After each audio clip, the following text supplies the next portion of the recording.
Hi guys, it's Henry from Investment for Expats. If you haven't checked us out before, it's www.investmentforexpats.com. We've got over 500 blogs on optimizing your wealth as an expat. Today is November 2022. I want to go over some of the options that you might have for a more cautious investor. Now, I've said a number of blogs before. I think if you are a long-term investor, it is good to stick to your investment strategy and stay in equities, and also equities I do see as the preferable asset class long term.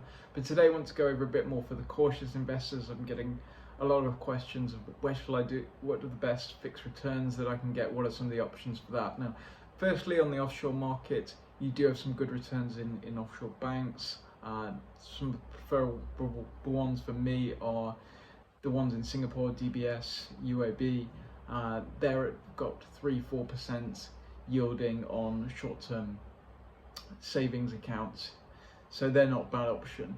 The other option is bonds. Now, bonds, if you're getting into a bond fund, you need to understand the relationship between the yield and the price. If the yield goes up on the bonds, normally the price will go down. That's what we've seen, the difference in a lot of the gilt funds that people have invested in, or tips funds, etc., or just investment grade bonds funds. But I do think there is an opportunity on short-term on the run bond funds if you can go in directly on investment grade companies or good quality companies, say for example Johnson & Johnson, Shell, etc. on short-term bonds. That's a good option as well. Also, a bit of the different one is the credit linked notes. Now, these work where they're issued by the bank, say for example Barclays, and you can go into a company such as, for example, Johnson & Johnson, and they will yield a set amount depending on the risk worthiness of the company. So for example, if it's more stable, they're going to yield less. If it's more risky, they're going to yield higher. But what you have now with interest rates rising is that even good quality companies, say for example Johnson & Johnson, they're getting 5% plus potentially.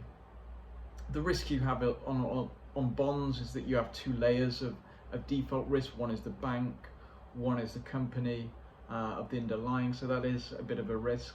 Normally these terms are 18 months to 3 years, and as long as they don't go default, they'll pay you a set amount each year. So that may be potentially, for example, if it was issued by Barclays in Johnson & Johnson, giving a 5% yield, say for example, it would give you 5% a year as long as Barclays or Johnson & Johnson doesn't go default within that term.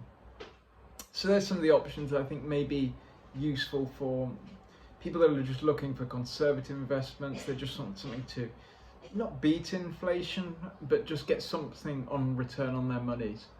So I hope you find this useful. If you do have any questions, feel free to email me at info@investmentforexpats.com.